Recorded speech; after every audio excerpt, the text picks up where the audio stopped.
The capital wasteland, where only the strongest survive, where at every turn is nothing but a world which at one point was full of life. But now, the leftovers of what was once a sprawling civilization. Fallout 3, where do I begin?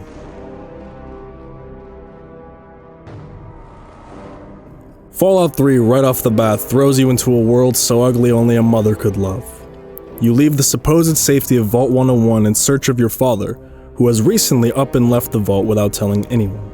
A place where leaving is not permitted. You escape the vault yourself on one mission, to search for your missing father. You begin to learn what it's like to survive in the wasteland, as most everyone out there has already learned to do.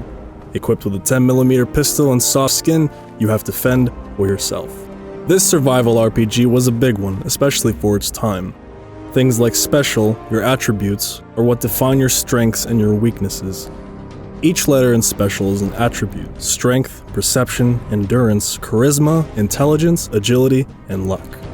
All which determine most of our playstyle throughout the game. Don't get me wrong, it doesn't carry you as if you have to depend on it. You end up throwing some more points on there through a perk that allows you to add 1 point to one attribute per level, but in the end, it's more about how you make your story. How you leave your mark on the wasteland. Perks are given after you reach the next level. Perks can range from useful to useless, and funny to just plain stupid. It's up to you to figure out which ones will better fit your character. You meet a lot of interesting characters in the wasteland, each with their own personality and way of life.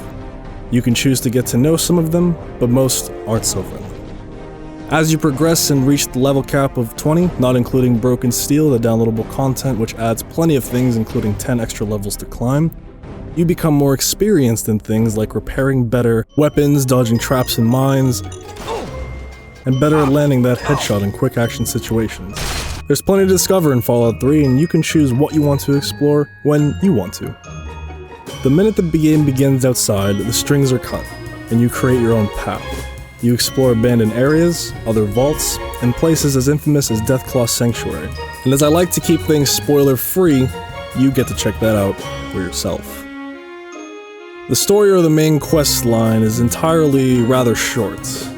Now, short isn't always a bad thing. This encourages to check out the numerous side quests that different people have for you. Side quests, for the most part, for me, are where the game shines. It shows you that this dead island is really full of life and people just like you trying to make it day by day any way they can. You'll be delivering a letter 1 minute, then discovering a hidden cult the next, just in this example. The gameplay in Fallout 3 falls a bit flat, but nonetheless doesn't take you away from the experience in any way. If you're looking for a game in where combat is a major focus, or at least more of a focus, Fallout New Vegas is more for you. Fallout 3's world sucks you in right away with character interactions, intense decision-making, and a large world to roam around. You can choose to help this desolated land, or leave it to continue to rot. With Fallout 3 having been out so many years now, the DLC is definitely worth the play. The content takes you from Anchorage, Alaska, to Pittsburgh, an extended ending to the game, a terrifying area on the beaches of Maryland, and a massive alien spacecraft.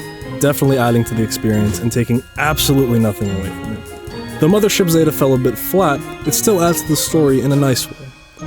With all this going on, everything you choose to do will impact your experience. I can't stress that enough. The game does an impeccable job at keeping you sucked in. However, some things are lacking, as I've mentioned before, with the combat among other things.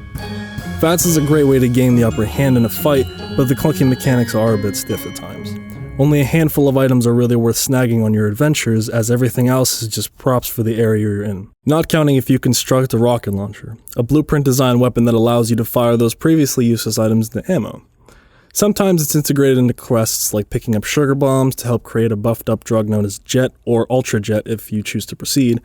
But these are really just little things that don't matter and certainly won't make you put down the game. If you haven't already played this beautiful installment in a miraculous franchise, then it is a necessity, a demand, that you pick up a copy or download it and begin playing immediately. That, or you can play it after sinking thousands of hours into Fallout 4 when it ships with it. Yes, thousands, not just for Fallout 4. Fallout 3 has that effect as well. Fallout 3 brings you in with open arms and guarantees that you will enjoy your stay.